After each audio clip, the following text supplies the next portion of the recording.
Welcome to another episode of Bringing Down the Grindhouse, a podcast where we discuss horror in media.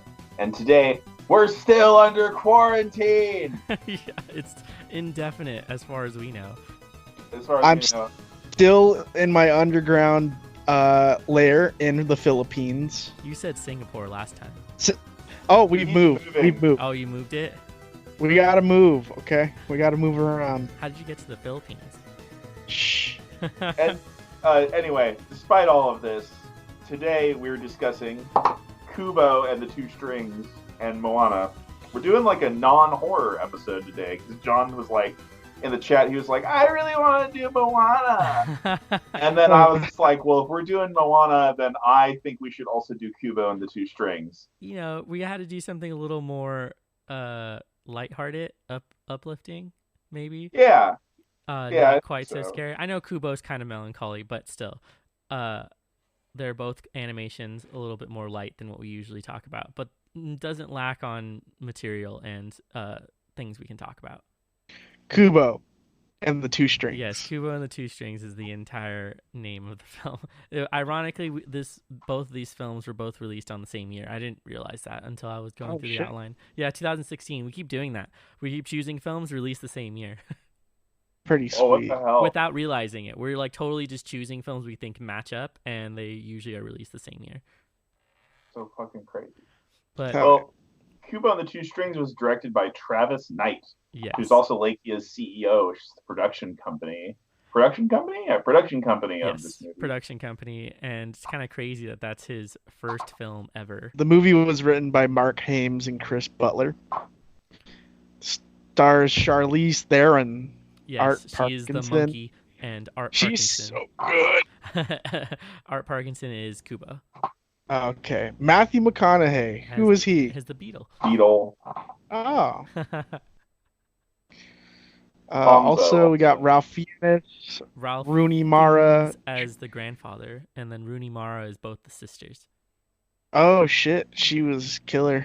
Yeah. And George Takei though. Yeah, you can immediately recognize his voice when he says something. He's the older gentleman with his young daughter, and he's like taking her around the town. Oh. Yeah. And then Hiroyuki Tagawa. Yeah, aka Shang Tsung from Mortal Kombat, Yep. which is fucking awesome. One of the funny things about this director is he has a former rap career where he made like one song that is it's pretty 90s Wait, he made or just like one 80s. song? Yes, he made a song called it was like Chili something or other, I think, like Chili Beat or some shit. Like, I Oh don't my know. god, we have to find it and link it. Oh, I posted it. It's right fucking in here. That's fucking awesome. It's called Chili Tea, Get Off Mine. How He long? talks about people getting off his dick. It's Wait, super how old funny. is he? How old is he at this point? I don't know. Travis- Oh. Travis Knight, how old That are you? is, but Travis Knight has a history in the rap game. He is Fuck. So 46. That's cred right there. it's hilarious. But the movie itself made 60 million. Oh no, its budget was 60 million and it made 77.5 million. So it just barely made a profit. We're back to Kubo. Sorry, I was Yeah, still, right. I still was on like, you Kubo. mean his rap career? Like what? Yeah, maybe we'll put a song in the episode or something. Put like a snippet from it We're or gonna whatever. put And be like, that that is song. the fucking CEO. This is the CEO doing rap now. CEO of Leica, which I mean, this was their first like film, right? Not Leica's first No. film. It was his directorial debut. Yeah. Oh, the other I see. I movies see. that Leica produced were Coraline and Paranorman. Oh, perfect. Yeah, they Those also are really great movies. they also did the Box Yeah. Trolls and the Missing Link. Oh, thank Yep. And then they did a little bit of work for like The Corpse Bride and a very Harold and Kumar 3D Christmas, which is kind of funny. Hey, They did the stop motion claymation in that movie. Oh shit. Yeah. There's some like there's extra tidbits in there. As a piece of contract work that they did, so it's interesting.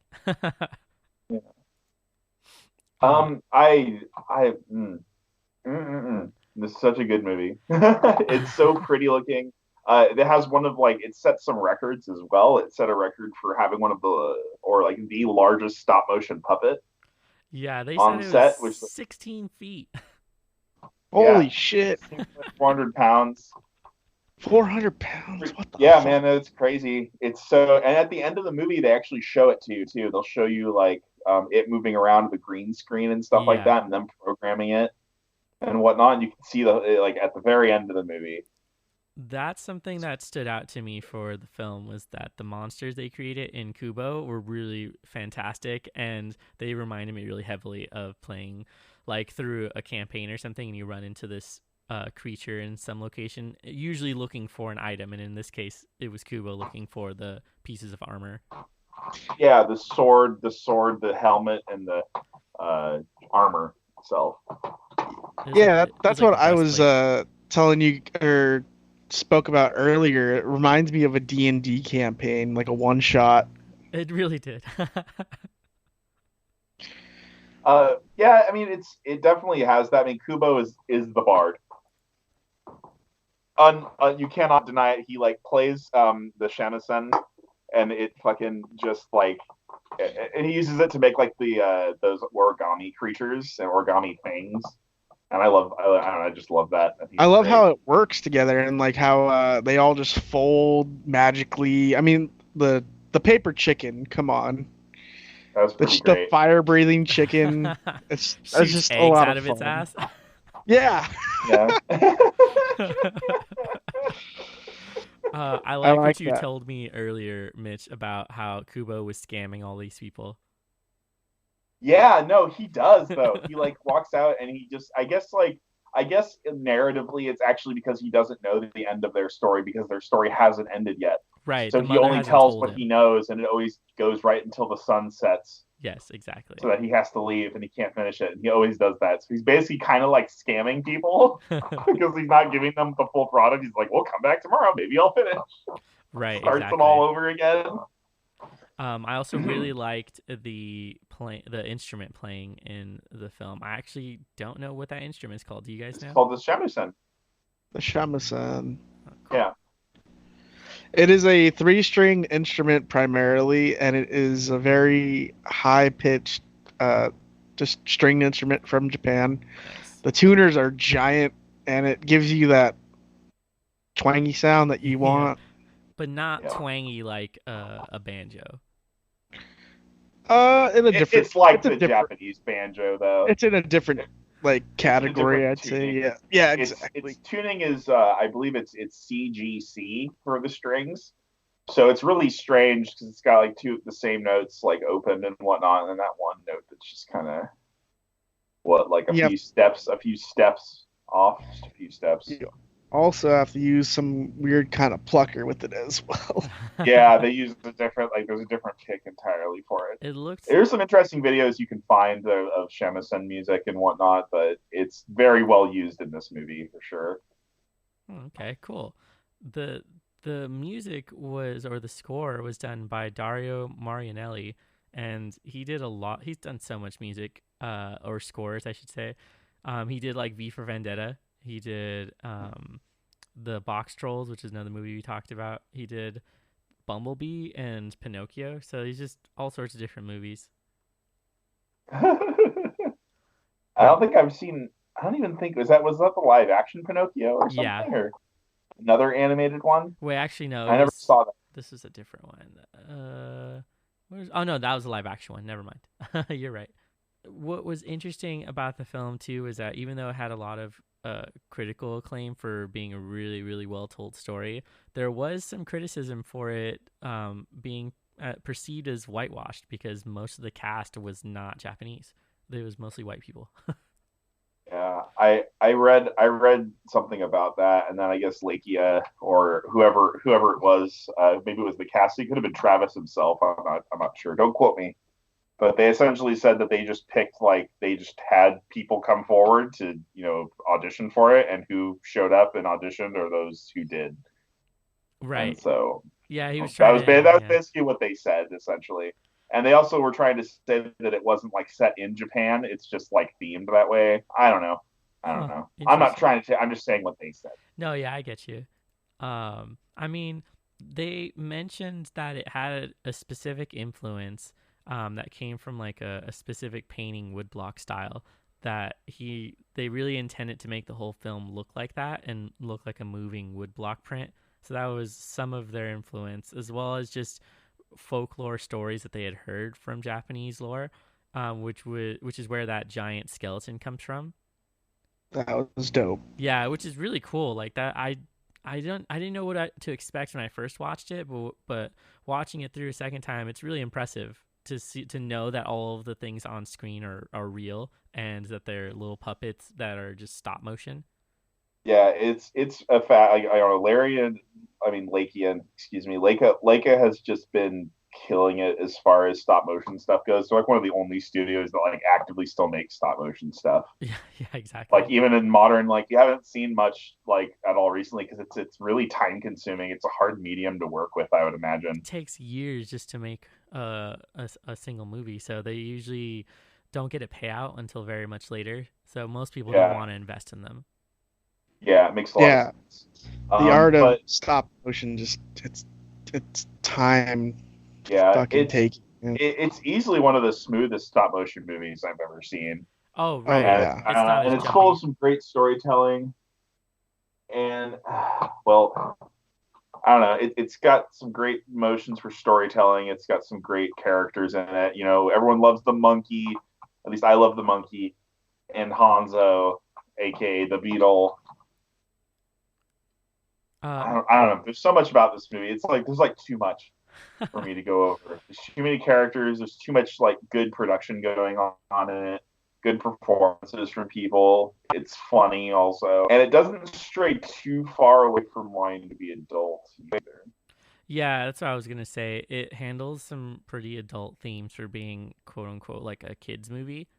Uh, it deals really heavily with death and what happens after you die, and possibly growing up with one parent or without either one, Mm-hmm.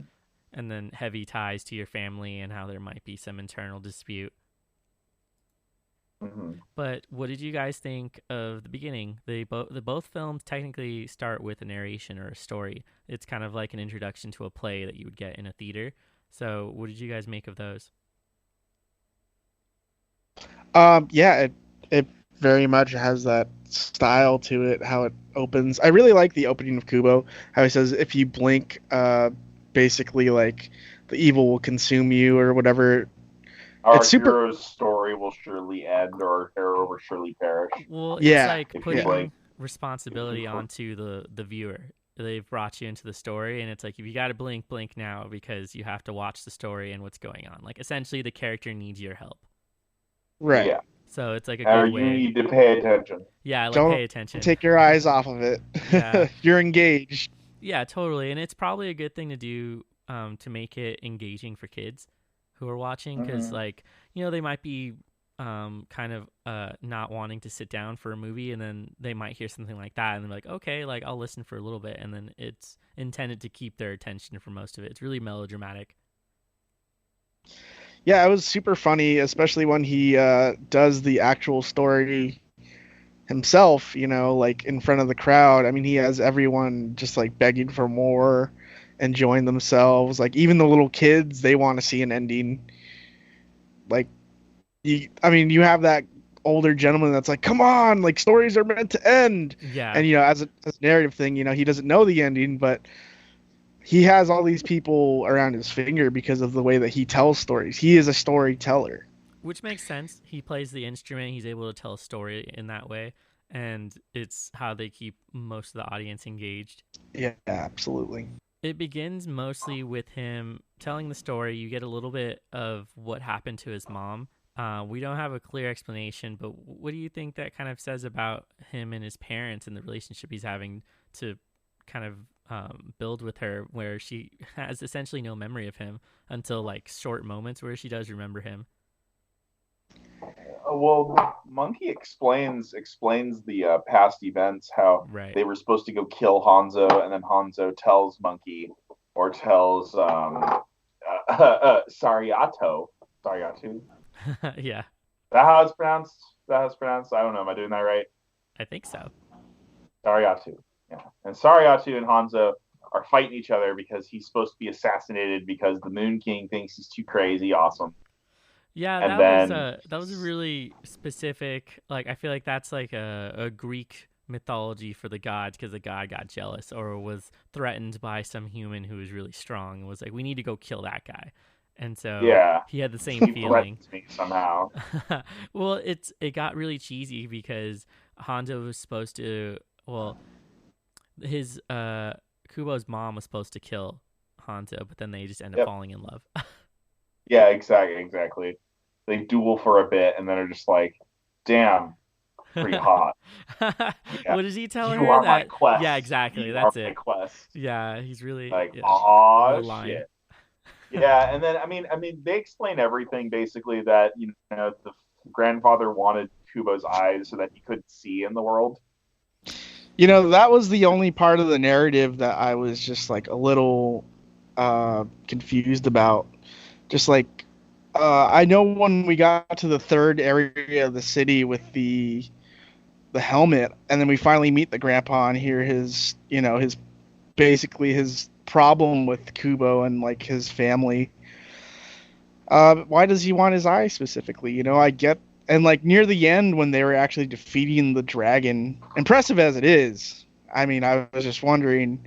I mean, the stakes were all over the place. I really had a hard time understanding the narrative of the conflict. Well, I mean, So I, I took it if as you guys could help make sense of it, I would very much like appreciate it because I was just like, huh. I'm trying to make sense of this abstract material right now, and it's not working. I took it as so I think for the grandfather, he was technically speaking blind on Earth because he couldn't see anything. Normally, anyone who was blinded the way he was, you wouldn't be able to see anything. But because he was like God status, he was able to still see, but not quite the same. So the reason why he wanted to take Kubo's other eye was so that he would be just like him, or he wouldn't have like any empathy for all of the people that live on Earth. And his mom didn't want that to happen to him because he'd already taken one of his eyes. I see. That's what I took it as, but it could be Yeah, wrong. Also, I think Braden, it's the reason why he wants Kubo's eyes is so that Kubo would be blind to the earthly world around him. Yeah. MB is cold. Essentially, and it's like blind to his own humanity. Yeah. Oh, Oh, I yeah, see. exactly. Essentially, so it's a blindness to humanity, which is sort of alluded to there. I understand why it's confusing, but that's why his eyes are crucial to that moment. Why him missing an eye is there. Why they're looking for them. Got it. Yeah. Makes sense. All right, thanks. um, it does have interactions between the grandfather, the mother, her sisters, even Kubo with his own parents, and then having to deal with them passing. What do you think this says about the relationship between parents and children? I think in the beginning of the movie, it's very like it's a very respectful kind of thing. It's reminiscent of China, how you're supposed to take care of your elderly parents. In the beginning, Kubo was just making food and making sure that his mom was all right. Right. When she has bad dreams, wakes her up and tries to help her. That's what I was getting from the beginning of it. As it moved on, I mean, he didn't know who his father was. He until near the end of the movie, he finally realizes that family is much more than just the people you are blood related to. It is everyone else in your life. The old lady Right. who was with him, as well as the people who listen to his stories and the townspeople. I mean, that's a part of his family as much as anyone he was blood related to. Yeah, and he has to deal with that too at the end because he thinks that his parents are gonna kind of get restored, but they aren't. Which is kind of hard to watch. Yeah, it's a tough scene, especially in a kids movie where usually they have a happy ending. And this one, he still has to deal with the grief of losing his parents. Yeah, after it's kind of like his mom sets it up in a way so that he gets to spend like the last moments of his life with his parents, or not last moments of his life, but he gets to spend like the last moments of this journey with his parents. He doesn't do it alone. Right. His mom makes sure of that. sort of idea, and basically like puts herself into that monkey statue. Right. Yeah, she gets like a version of her that assists them. Yeah, exactly. The non broken version of herself, and she is the mommiest monkey ever. Yeah, it's There's like great. so many, like it's the way that she talks to her, the way that like all of the inflection and everything. It's all like this is a mom. Yeah, make sure you eat because you're gonna be weak, and if you're weak, you're gonna die. I'm supposed to be protecting you, and I'd rather you not be dead, sort of thing. And then like when Hanzo shows up, or the beetle shows up, who is also Hanzo's just his dad, who got transformed instead of killed.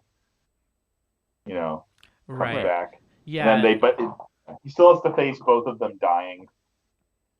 I mean, in the beginning, when he's trying to basically contact his dead father, it technically doesn't work because he's sort of still alive. Yeah, exactly. So that was definitely something that was not picked up on until you get later on into the film. You're like, oh, actually, he wasn't dead at that moment, so it makes sense. But yeah, a lot of details in yeah, this film. there's A a lot lot of of small little things details. like that. I also really liked the symbology that they used in it, especially with like, say the Crescent King, or I'm sorry, the Moon King's like helmet that has like a crescent moon on the top. Just like cool little details like that. Hanzo's like sigil, I guess, on his armor is really cool. The it's like a bug kind of. Yeah, it's like a Hercules beetle, I think. Yeah. Something along those lines. So it was cool to see that. It's cool to see them kind of develop that storyline, and then it was really, to me, it felt like both of the movies, including Moana, were both rooted in some tradition or in like a specific heritage. In this case, is probably like the Polynesian culture or the Japanese culture, and that was kind of the main things that they were focusing on, and then sort of built around that or within it. Right. They have a good amount of respect for the culture that they're basing it off of. Yeah. They do a good job of representing it, I think. Moana more than Kubo, but Yeah. Moana hits it on the head for sure. Right. Yeah, Kubo does a really good story while sort of doing an homage to Japanese culture without like getting really deep into it. Whereas Moana like just goes head first and dives all the way into it and goes heavy. Like gets the whole cast to be Polynesian, gets the entire like everyone has to like be like on board with it and be the correct theme, essentially. Yeah. So yeah. I don't believe that one is right or wrong. I think they're both just art. They're both handled differently. That's what I gotta say about that. During the film, the monkey has a moment where she's talking with Kubo, where she talks about how important memories are, and to kind of hang on to that, what do you think that sort of meant, like in the context of the story? Memories play a big part in Kubo, of course, but the symbolism of them, like we have that whole scene with the lanterns in the water. Kubo gets excited because he could actually talk to his dad, who's dead. He could actually do that, so he prays to it, and then he gets really dumbfounded because it doesn't work. And that's the thing, like the memories of our loved ones, always there's like the old woman and the monkey explain it. People die, but their story goes on, and then Beetle explains it further that yeah. That like your their story themselves will be passed on through their word of mouth, through generation, from one person to another person to another person to another person, and he kept on going and going. It's great. And she was like happy that she would die, knowing that Monkey would be happy dying, knowing that Kubo was safe and his story was past. But Kubo wasn't going to leave his mother and father's story to be left behind. He's going to honor their tradition. He made a lantern for them at the end of the movie. Right. It reminds me a lot of Coco and the other movie that had to do with Day of the Dead, because if you the Book of Life. The Book of Life. Yes. Yeah. Great! Such a great movie. Yeah. But they explain that in the underworld, they're basically like the land of the dead. if you completely forget about your relatives, when Dia de los Muertos, Yep. is that what? Yep. Basically, they are gone forever, as is like one of the beliefs, I think. And Yeah, so, essentially, if you don't remember them every year, or if you don't keep some sort of memory of them alive, that they will kind of pass from that next realm, because nobody's remembering them. exactly. So there's that belief, and it's like you're trying to keep a hold on that. So that's why people who celebrate that day, they go out, they make their favorite food, or they put like, candies and coins near a picture of them because they're just trying to remember the dead, and they remember the good times. And that's the thing about memories. Like they always live on, and you will pass them from another person to another person. But that's the only way that you can.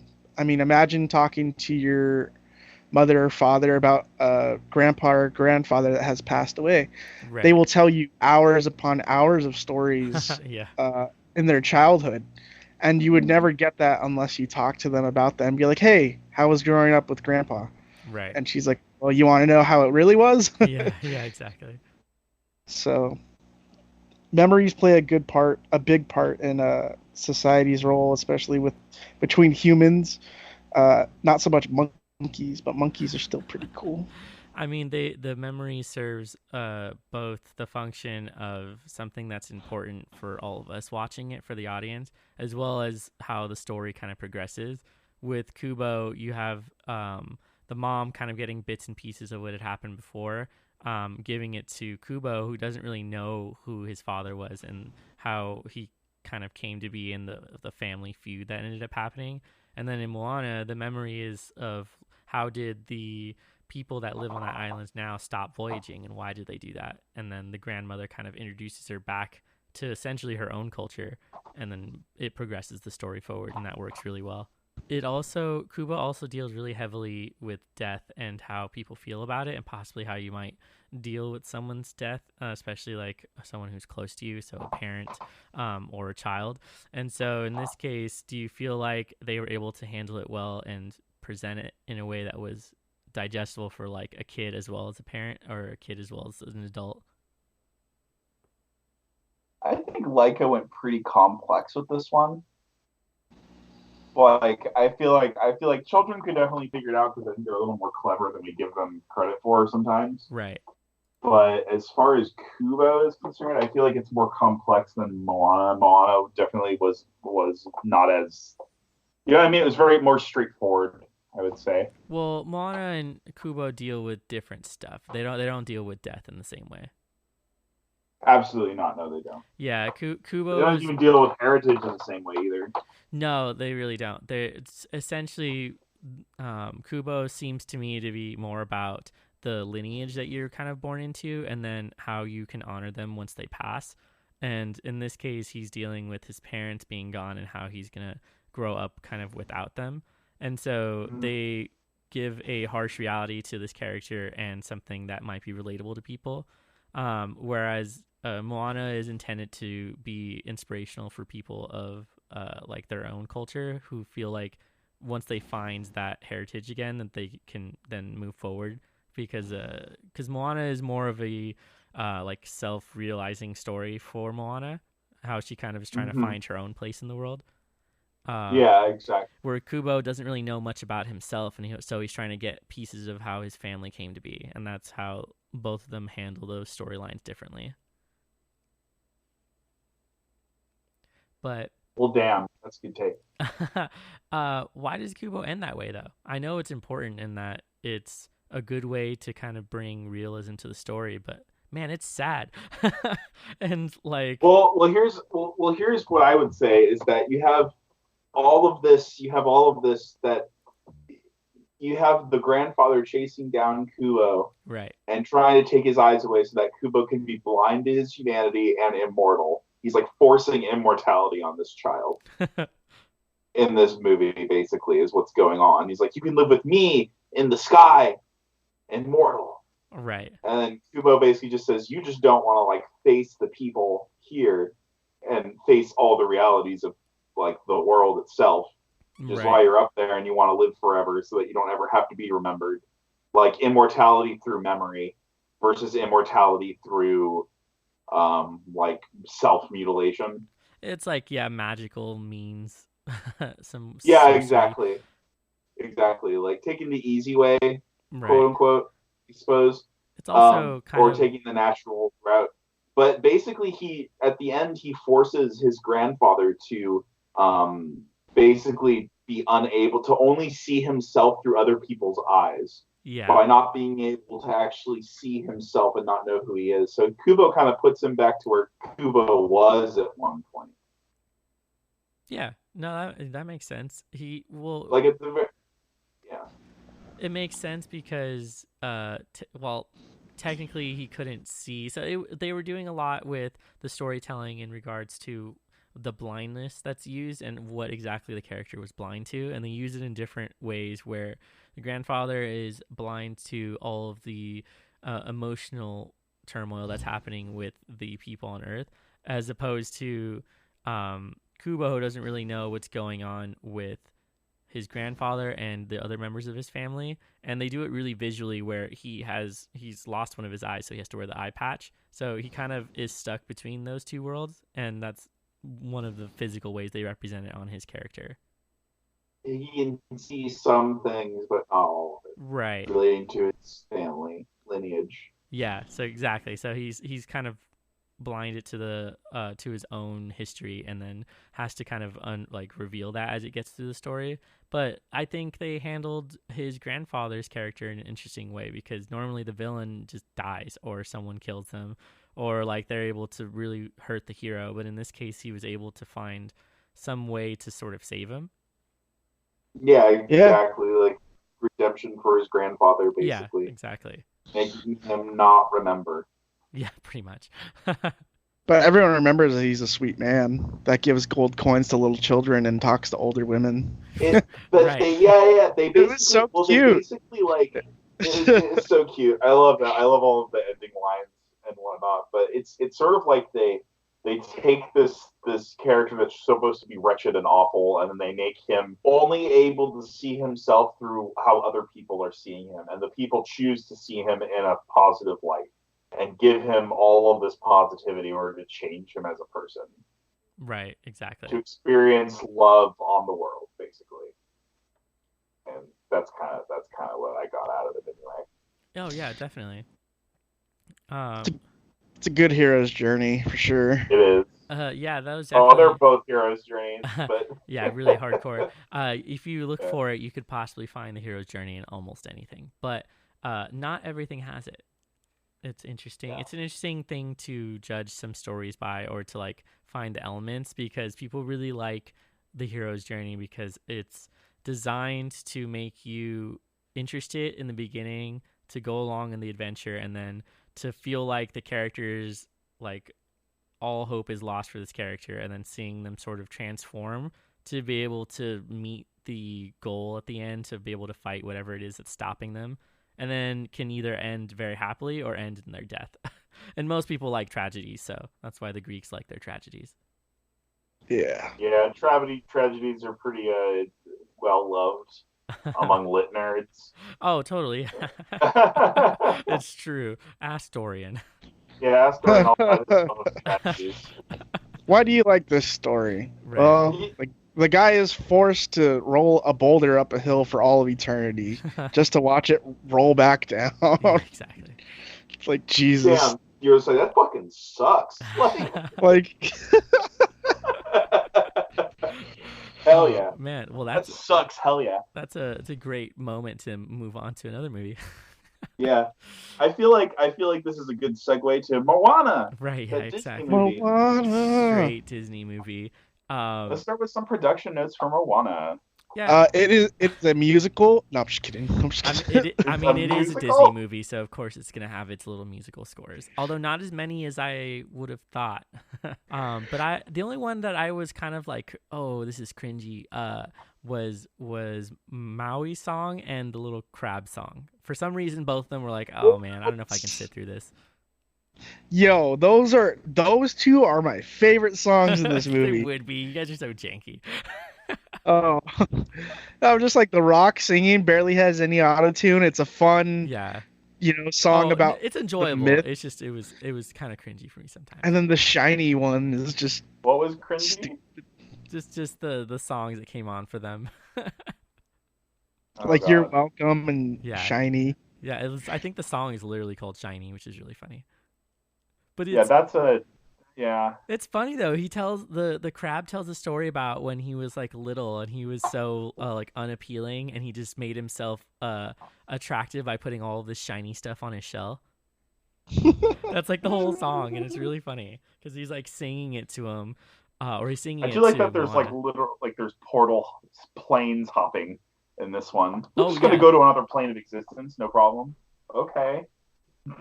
Yeah, I mean they go to like some plane where monsters exist. So they were like giant monster plane, here we go. Yeah, they're literally fucking Godzilla's in there. Yeah, for real. I mean, it was good. That was like the magical elements that they pulled from the Polynesian culture and from like different places in the island areas. So like there's stories that are taken from like Hawaii. There's stories that are taken from like Fiji and Tahiti and other locations like that. Like they pulled from a large area and created this one like narrative. And it's interesting. They, you know what, for two white dudes that made the film, they did a good job of collecting people to help them.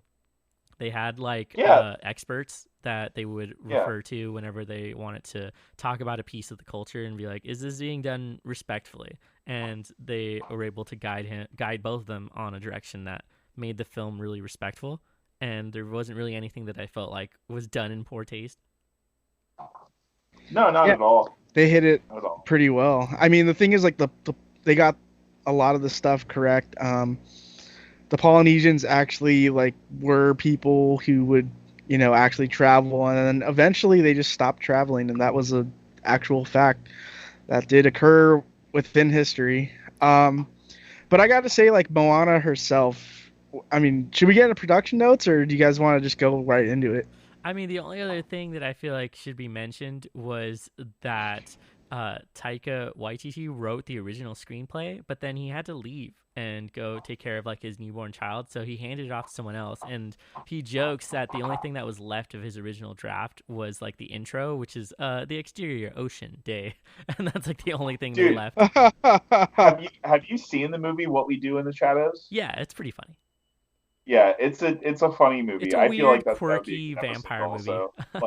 But it's like good for like a horror comedy. Yeah, definitely. Like we haven't done a horror comedy episode, but I don't want to like detract too much, but I feel like that would totally be a good one to do because it's pretty Technically, hilarious. we did Krampus, which is horror comedy.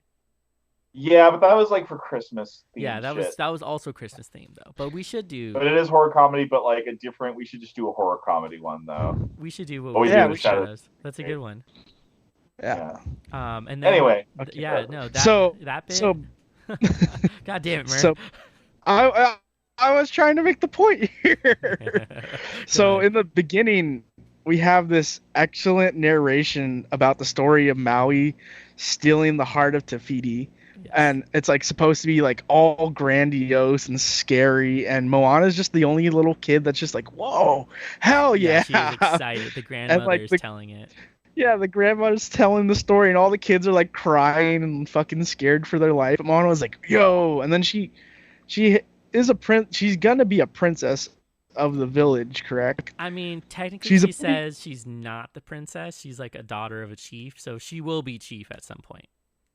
Yeah. she will be there. She will be the leader of their group. Right. Yeah. She'll essentially become the leader after her father, which he's like training her basically to like meet the needs of the people and like help them, guide them, and things like that. But she spends the whole beginning of the film feeling like she has another calling, which is to start voyaging again, to go to the ocean. But she doesn't know where it's coming from and kind of gets some more guidance from her grandmother. I think what's really great as well in the beginning is that she has that ultimate choice to why the ocean calls to her. So she has the choice to go see the shell or help a baby sea turtle, and she chooses the baby sea turtle. and that being like a selfless act, like something just you helping out nature. The ocean chose her to be the bearer of the heart of Tafiti eventually, and the one that will restore it. Right. And the ocean plays with her too, which is really fun. It Yeah. like fucks with her hair and shit, and basically just you see really great visuals from Disney right here, just like of sea turtles going against the water.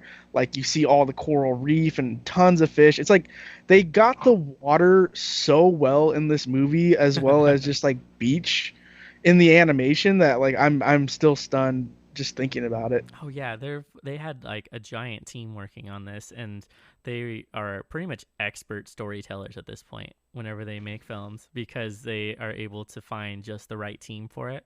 And in this case, they had a lot of people who, like, there was a team dedicated to just Moana's hair. Oh shit. Just to make sure it looked right, it flowed right, it looked appropriate for when it was wet, when it was dry, like if there was sand in it, things like that, which is crazy. They did the same thing on the movie Brave when Merida had her big curly red hair. Yeah. They had to have a Just team, a team for the hair. Yeah, just for the hair. Wow, that's insane. Yeah, so they put a lot of work into it, and it shows. And fucking, they made a lot of money. I think they like, let me see, it was like 6 times the budget. I think they did their budget was 150 to 175 million. They made 690 million off the movie, Jesus. which is like a massive amount. And it's also an international movie. They didn't just release it in the United States.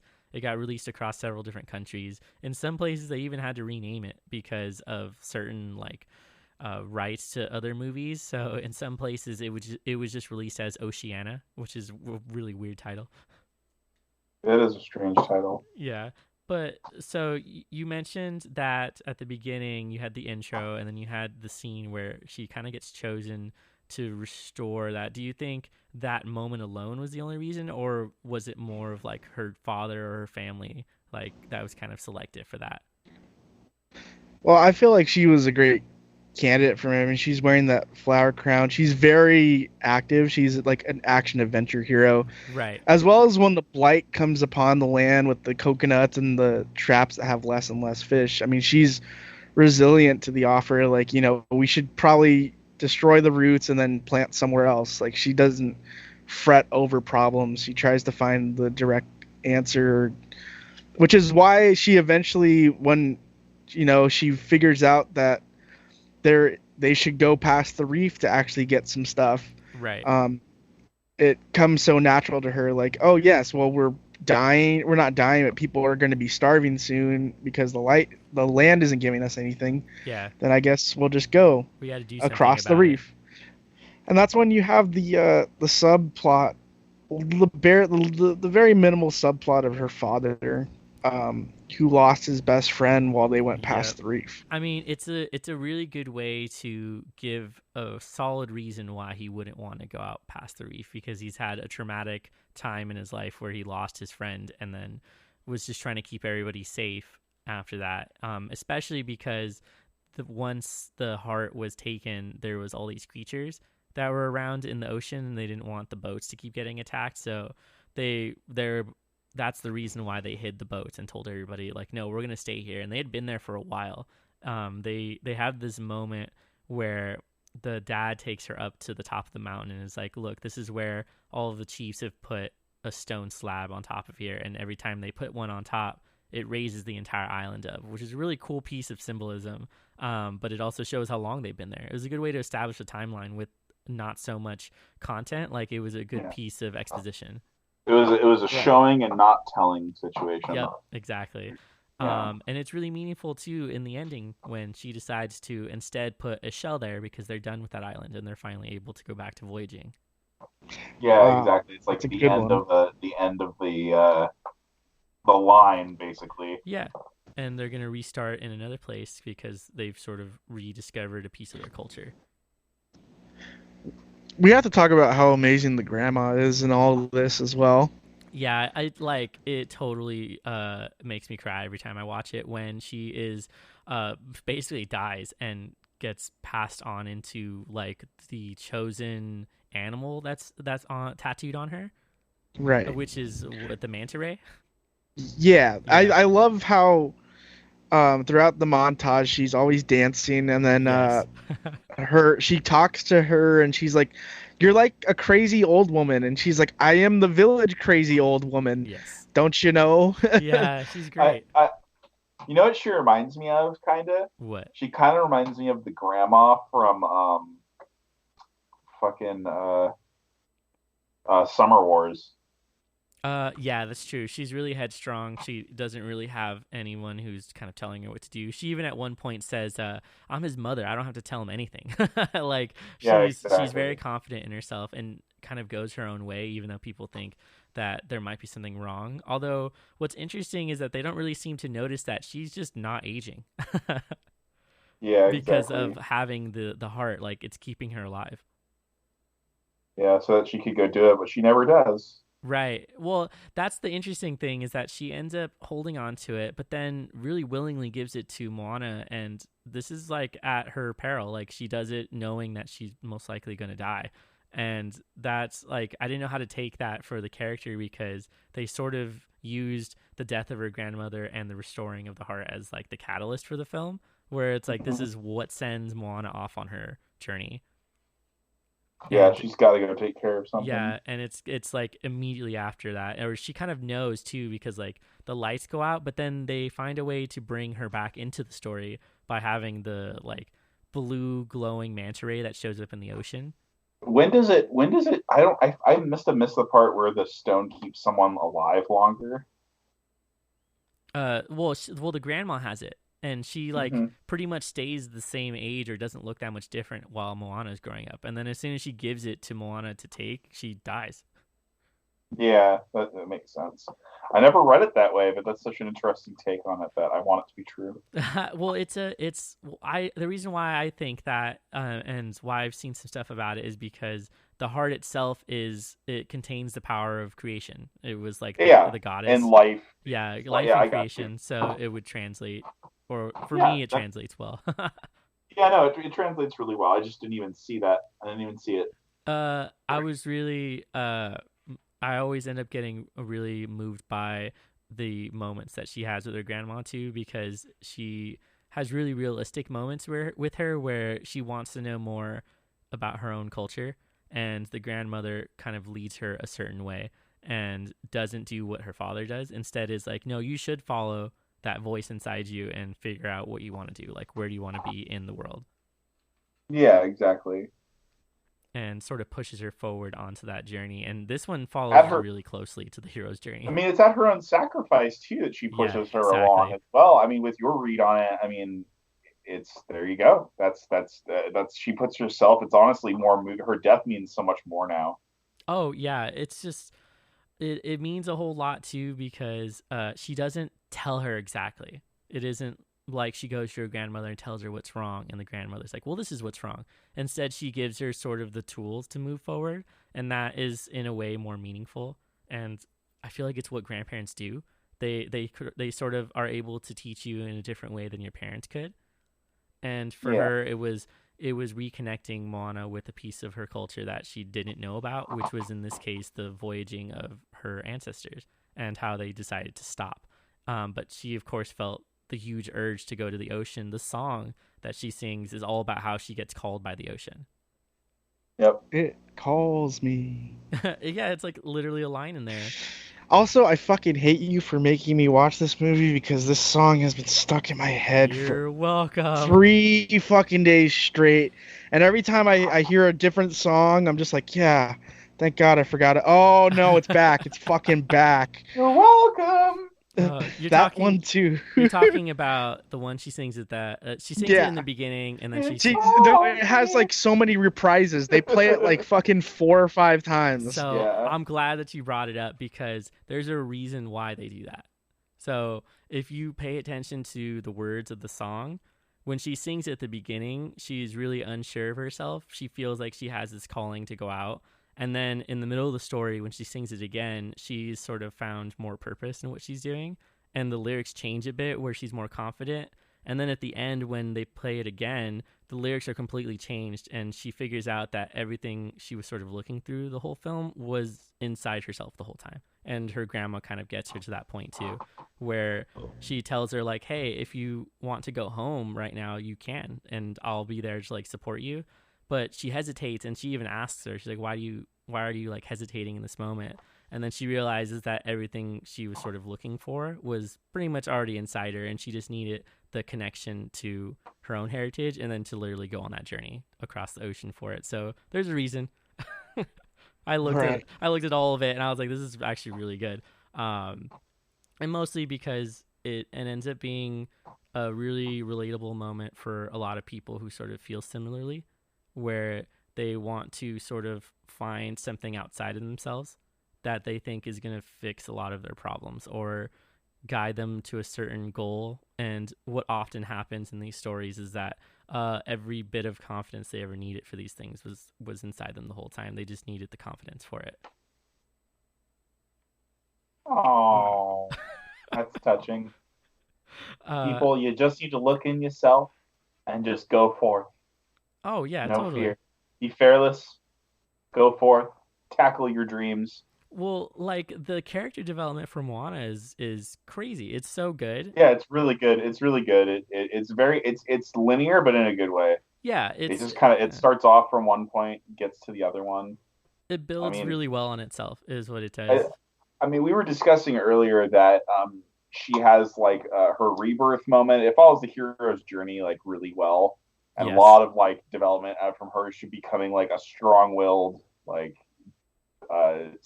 not self-serving, but a self-reliant individual. Yeah, she fills the role of becoming a leader and is going to eventually be the chief at some point, and it makes You know, sense for her character. she encounters like I would say Maui ends up becoming like almost a roadblock as well as a mentor to her Yeah, in this because story. Because he helps her sail, but yeah. he also like keeps her from getting to her destination by being an annoying douche, by just being like an asshole essentially. He has an interesting piece of character development too, because he is a demigod that just wanted to be loved by the people and was not trying to do anything ill-intentioned, but does something pretty terrible to try to get praise from people, and it didn't work at all. Yep. And he's sort of like the reason why the story gets set off. But he has character development where in the end, where he's really concerned about the hook that he has because it gives him all of his magic, but he pretty much shatters it, saving Moana in a certain moment. And I mean, it does get restored at the end, but he in that moment he's willing to sacrifice like his own magic to fix all of Yeah. his mistakes. Give it all up. Yeah. Yeah. Basically. Yeah, Uh, your love of Maui is all over the place. At first, you're like, "Oh, this guy is yeah. just a very selfish dude," and then he comes in, and you're like, "Oh, he's arrogant, but I love his song." But I love his song. And Also, it's he's a literally The great Rock. he becomes a great teacher with like really snarky remarks, and he makes the comedy work in this movie. The Rock does a really good job voice acting and singing, Yeah, he in does. my opinion. You know, everyone has their opinion about The Rock singing in this song, but I enjoyed it, and I like the lyrical content because it explains about the creation of the world. Like, hey, you look at anything like grass, trees, coconuts, like you could thank me, like. I um, mean, I did a tiny bit of digging onto Maui as like a folklore. He's more like a folk hero Yes. type of character from like Polynesian mythology. And he kind of like there's like a one story I'll say is he's like the trickster god, so he's like Yep. their version of like I don't know Loki. Loki or Satan or something like that, kind of deal. But I wouldn't say he's like fully Satan. I think he's a little different than that. I would say, but closer to like Loki Yeah. or who's the Greek trickster? I don't know. I can't remember the name. I don't know either. I'm really bad at that. But anyway, what I can think of. But he kind of one of the stories he has is he wants to figure out where fire comes from, Yes. and so he like in order to do this, he puts out all the fire in the world. So he's like, okay, well now then I have to go talk to the fire person and ask them where this all comes from. So let's put everyone's shit out first, so they're all in the dark, and then I don't know. It's just really like a douchey way of doing things. I don't know. He's kind of an asshole. We also talked about him in a previous episode.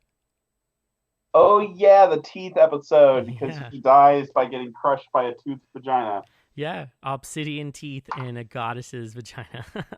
Yep, because he wants to turn mankind immortal, and then he flies in there as a snake, trying to get up there out through her mouth to make humans immortal, and then she crushes him with her Yeah. vagina teeth. Uh, Vagina denton. Oh no. yep. Yeah. Yep. We totally talked about it in, I think it was Teeth and Feast, I think was the combo. Yeah, when we did those two movies. Yeah. It was like our fifth or sixth episode. You guys talked about it. I wasn't even Right. there. Mur was on the later episodes. I was sleeping. What do you guys think this says about Moana as a female character, or about feminism in general? I think I like the way that Disney's going about their new uh like female character Right. like leads, Yeah. because they're not really, oh, I need my Prince Yeah, Charming, I need exactly. to just like get saved. Like they're taking action, She they're rejects the fucking princess they're title. kicking ass and taking names, man. Like they get bombarded by those little coconuts, and she's fucking full helm at the fucking rig, just trying to kick their ass. I love that she Like gets up there with the paddle and is just like coconuts and is like trying to do like baseball hits. Yeah, I love, exactly. I love it how it's like, oh, they're kind of cute, and they like scramble to make themselves look all like Mad Yeah, Max like. it's Yeah, all great. the ships and everything with all the it totally is like an homage to Yeah, the Fury it's Road and whatnot. officially an homage to Mad Max Fury Road. They've mentioned that in several interviews and on like the production notes and everything. Oh yeah, it looks like that It's too. fucking great, and they're so weird. They're like little creatures that can fit inside of a coconut Mm-hmm. and just carve out like Or the faces and stuff like that. Kokomara or something like that. Is that Yeah, what they're called? exactly. Okay. Which makes sense. It Yeah, tracks. It's like one of the names for something like that. yeah. I mean, I would agree with Murr that this is Disney taking their female characters in a different direction. At least one example of it. They've done it a couple other times, Yeah, they've done but it. They've done it with yeah, Brave. They did it with Merida. They also did it in the Frozen movies where uh where Elsa is kind of like she has no love interest. She's like the main protagonist of the story along with her sister. And so it's like yeah, those two are really good. And then like I can't really think of any others though besides that. So it's like they're just sort of getting into it. yeah. Yes, they are. I would. Yeah, so I would Well, just except say for Moana. Mulan, but like that was an older one. Okay. Yeah, Uh, Moana was pretty awesome also. Fun fact about this trivia shit, though, I just wanted to bring it. Have you guys seen Wreck-It Ralph? Ralph breaks the internet. Yeah, I love that movie. So there's that one part where they go into the fucking Disney princess area, Yes. or Vanellope does, Yeah. and she's like meeting all of them, and Moana's there, of course, and Yes. then she's like meeting all of them. Oh, I'm Snow White. I'm Belle, and then the chick from Brave comes Yeah, up and Merida. starts speaking like, yeah, some crazy heavy hard Scottish or whatever. Yeah, you can't And understand then her. can't even understand a single word she says, and then they're just like, oh yeah, she's from the other studio. Yeah. And I was just dying when I saw that. And it's fucking great too, because in that the scene where they save Ralph, they actually use Moana's fucking powers of the ocean to save fucking Wreck-It Ralph. Yeah, they do. That's what they totally do. I So- totally missed that. I missed that movie. I never Yeah, it's saw so crazy because they all use their strengths as princesses to fucking save Wreck-It Ralph yeah, in they that have one powers scene. in that movie. It's Yeah. interesting. Yeah, so fucking Disney princesses now, I guess, because they're all technically, I mean, like, they are technically still Disney princesses. You got to market to young girls somehow. They're Right. becoming more action oriented and able to get things done rather than just sit idly by and just be passive. Well, yeah, they're realizing pretty quickly that younger women are not wanting to see a princess that's gonna just, like you said, sit off to the side. They want someone who's very involved in the story, and they want a main protagonist who is gonna be just like all of the male heroes that you've seen so far. And Yeah, Moana does a it's really good great. job of that because she has no love interest. She has no real like connection with anyone else besides what she has with Maui, and she's really set on her own goal and is able to get there with his assistance and obviously the assistance of her grandmother and the ocean that's helping her. But like the entire story is about her, and there isn't really anything that deviates from that, and it's refreshing to see something like that, because most stories would kind of place her into a side character. Yeah, it's great. And then how she restores the heart of Tafiti at the end, Yes. awakening the giant from this lava form. Because the thing is, like, the entire story is just trying to get the heart back to Tafiti. Right. And Maui couldn't do it. Maui didn't have his hook. Right. The ocean couldn't do it because, I mean, have you seen the ocean try to touch that lava creature?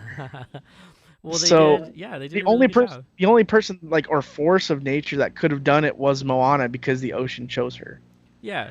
And it also gets at the idea that the way to handle the situation wasn't with just force, with kind of like the brute force that was coming from Maui. It was coming from Moana realizing that the giant creature that they were talking about is actually Tafiti, and she was transformed because she had lost her heart. And her approaching her the way she does, really calmly, and telling her, like, she even sings a song about it and is telling her, like, this isn't her, like, she's not there to hurt her, basically. And then there's a really special cultural moment where she gives her back her heart, and then she touches her forehead to hers. And to anyone who's like Filipino or Polynesian, that's like the breath of life. That's like when you do it with somebody that you really care about, you will touch foreheads, and that's kind of your exchange of life. And so to put it into the film that way was really important, because it was sort of Moana saying that she was returning the heart, as well as like telling her she understood what had happened. And in this case, it was taking something really personal. Mm-hmm. Damn. It was just so, I remember watching it, and I knew about it because I've known people who are Filipino, and then my ex-girlfriend's mom was Filipina, and she did that to me. So I like immediately recognized the motion, and then I looked it up, and I was like, yep, that's exactly what it is. And it's really cool to see a small piece like that put into the film. And then she does it again later after they talk to Tafiti in her like very green, grassy, flowery form, and she kind of says goodbye to her, and then she lays down again as like the island. Goes to sleep. Yeah, and just essentially goes to sleep. But how did you like the ending of that film? How did you guys feel about her returning and then kind of getting everyone to move on from the island? It's a good one. I don't know. It just is kind of like, okay. It's like she realized that it's easy to survive on the oceans, that her people can do it. They shouldn't be as afraid to embrace their roots. Yeah. Well, I think it's great because Hey Hey is still alive. The chicken. Yeah, as long as the chicken survives. No. I like how I didn't even realize the whole thing about the coral, or sorry, the conch shell on top of the slabs. Yeah. So that entire thing just like shook my whole perception of the ending now, because it's just like, oh yeah, we'll put a slab here for every like, what was it, year generation that we live here, and it makes the island bigger or whatever. Yeah, it puts a bookend on that period of their history, which was only on that island. And then she stopped that history because now they're going outward. Yeah, and it tracks well with history in real life, like you mentioned earlier, where they don't exactly know why the Polynesian people stopped voyaging. They assume it was, changing tides, sort of like climate changes and things like that. But they did return eventually to voyaging again, and this movie kind of fits well with that period of history. Oh yeah. And it works really well. And that ending, what's really cool is they had the last song in a different language, and they're basically singing about how they've reconnected and that they're going to move forward with the help of their ancestors. And so it's just a whole lot of deep connection to culture, and it's why I like it so much. It's like I haven't seen anything like it since they've made that movie, and they put a lot of care into making it, and it definitely should be something people watch at least once. Oh yeah. The thing is, like, I'm not really big on musicals, but the songs in this movie were really fun. Yeah. And there's so much pluses for the movie. It's a good movie for young children, has excellent animation. There's a lot of adult humor that people that kids will look over. I mean, it just hits it on the head for sure. Yeah. And Jango Fett is her fucking dad, all right? Django. Wait. Are you talking about the actor who plays Django Fett? Yes. What, for real? How did I miss that? Yeah. Holy shit, that's fucking awesome. Yeah. I didn't know that. I don't I know. love. I have to agree with Yeah. John on this movie. I have to agree with him that it's definitely one of the more like one of the deeper cultural movies. Yeah. It definitely represents the culture that it's trying to represent really well and does a good in-depth look at it, being as close to tradition as possible. It also one other thing that kind of stood out to me was it appealed to me in a really specific way, and I don't know if it did for anybody else, but the moment where Moana is trying to figure out what exactly is the calling to the ocean and this missing piece of history that she feels like she doesn't know about, and discovering that her family was voyagers. This is really strongly reminiscent of how like immigrant children feel with their own culture, especially being in the United States where you're not living in the original place that your family lived in, and you're dealing with American culture mixed in with your own culture depending on where you're from. So like for me with my family, I'm second generation Mexican American and Guatemalan American, so I didn't get all of the like cultural things that they had when they were younger. The only connection I have is my grandparents and my family members who lived outside the United States and then immigrated. So there's always been a really strong feeling that I was disconnected from a big piece of my own culture. And so to see her story play out where she gets reconnected like that is something that is appealing and something that's relatable in a lot of ways. And I feel like other people I've talked to, other people of color I've talked to feel the same way. And so I definitely wanted to point it out. Oh yeah. Woo! Well, Yeah. no, Yeah. that's touching. That's very touching, John. It is. It's a And very nice fucking sentiment for sure. also, Moana is just Lord of the Rings. Oh yes, and finally, Moana is exactly like Lord Finally, of the Rings. we get to the meat of the discussion. No, Right. I'm just kidding. Here's another. Yeah, This is the where the actual next hour of one. this podcast starts. Yes, yeah, we have an hour left to go. Um, no, I mean now that you bring up that the heart gives life and keeps someone from aging, and as soon as they Yes. give it up, they die, and Yeah. then It's Bilbo with like, the ring when he oh gives it to god, Frodo. yeah, exactly. Oh no, Yeah, and then you have to take it her somewhere. grandma's just Bilbo. Got to They didn't take restore it an a item. place, good thing to solve the problem. There's two people that go on a journey. There's two people that go on a journey in both of them. Just saying. Yep, chicken and Moana.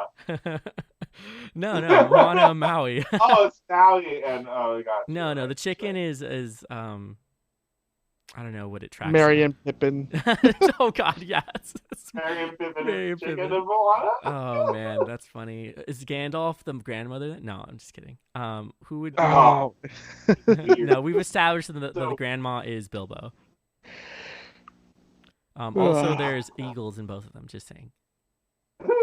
there are eagles in both of them. And there's That is a volcanic thing. things in it. Okay. It is. Very funny thing about the eagle though. Yeah. In Moana, Yeah. it has Maui's haircut. Yeah, he has like a fucking like mullet. Yeah. Yeah, it's great. It's the what is that weird off form? It's the Aloha form of Pidgeotto. God. Oh, Some dude, shit, I don't know. I love the alternate versions of the Pokemon on that island. It was great. They were like Yeah, though really colorful versions of the Pokemon, and it worked. I think it worked out well. I like the Alolan Executor. The giant thing. Oh the man. Brontosaurus. But really towards the end here, what would you guys rate these films, and would you recommend them? I gotta give Moana like a 9.5 out of 10. Nice.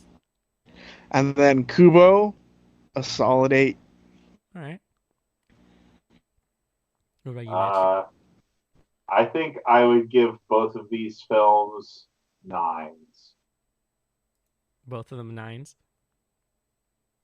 Would you guys recommend them? Yes. Absolutely. Yeah, uh, absolutely. I Would you, would. John? Oh yeah, I since I feel so strongly about Moana, it's like one of the only movies I know of that I give like a perfect 10 because I can't find anything wrong with it. Like I was really looking through it and like everything about it to me is really enjoyable. And so it's just one of those things that I can watch it over and over again. And then Kubo, I would say I'd probably give it like 7.5 or an 8. But that's only because I feel like they could have dived deeper into the Japanese folklore and made some more substantial character developments. But it's a really good adventure, and I think it's worth the watch because it's a crazy visual movie, and it's really enjoyable to see him go through his journey and then to have a really realistic storyline. Woo. Go watch these movies. Yeah. Let's fight about it. All right. And then, I forgot to ask. Do you guys have favorite scenes? Ooh. Uh, Moana's favorite scene, probably the one where Maui. Oh no, it's the one where they're fighting the Kokomara. That's probably my favorite scene from the Yeah. movie. And then in Kubo, goddamn, there's a lot of cool scenes in that one. There's Where a the monkey lot of fights stuff. their sister on the ship. Yeah. Oh, that's a good one. Yeah. Yeah. What about you, Mer? I really enjoy in Kubo the entire scene with the giant skull and they're trying to take out the sword. Oh, That's one of my yeah, yeah. favorites, as well as the entire intro scene with the origami. Oh, yeah, yeah, definitely. That's a good one. And then in Moana, I really like uh, how fucking I don't know. I like the ending battle with the giant lava monster. How she throws the rock and the ocean stops it. How Maui cuts off her arm like Yeah, mid hawk. I don't know. It was just a lot of fun. And then how green she turns right after when they restore the heart, yeah, and how fucking just beautiful and luscious it is. yeah. It's so nice. That's yeah. And you're welcome. You're welcome's just fun. This soundtrack's gonna be stuck in my fucking head for Yeah, weeks. I'm It's just gonna send it to you catchy. randomly. What about you though, John? What were some of your favorite scenes?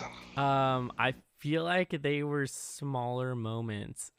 So for Kubo, it was towards the end there where he has the final moment with the lantern and everything, and how you have this moment in the film where you expect something to happen like really nice and like, oh, his parents are going to come back or they're just going to magically appear because it's a kids movie, but it doesn't happen that way, and it's actually really like sad and it ends up being realistic, and so that's one of the more memorable things for me.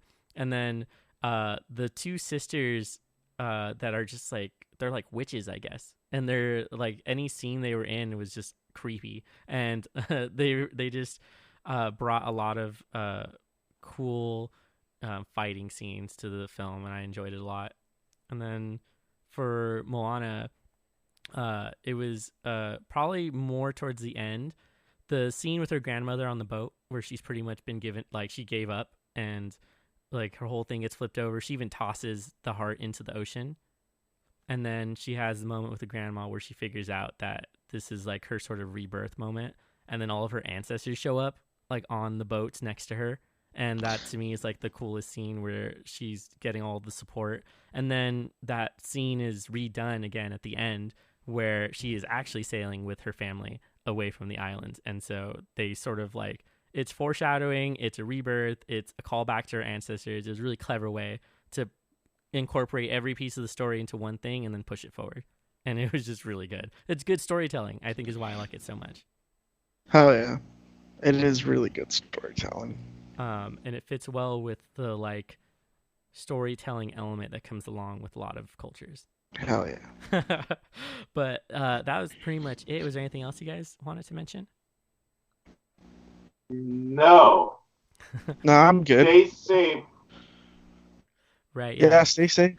Fucking listen to your quarantine rules. Use gloves. Use a face mask. Stop going outside and touching things. Yeah. Actually stay inside and stop ignoring quarantine, because we've seen a few people ignoring it. Unless, of course, you need supplies and whatnot. Yeah. But before everybody goes, I want to remind everyone we're super easy to find on all of the streaming services. So we're on all of the main ones. We are on Spotify, as well as Apple Podcasts and iHeartRadio. And you can find us pretty much on any site that you have podcasts.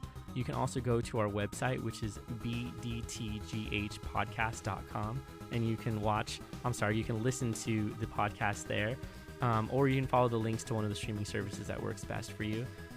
We also have our social medias, so we have our Facebook, our Twitter, and our Instagram, which you can find at bdgth. Oh, I'm sorry, I said that wrong. bdtgh, yeah. _ podcast. And you'll be able to follow us there and see all of the posts for the newest episodes and for any content that we find interesting. But thank you guys for joining me and talking to me over Skype about these two animation films, and I hope everyone has a good night. I'm Mitch. I'm Murr. And I'm Jonathan. Thank you.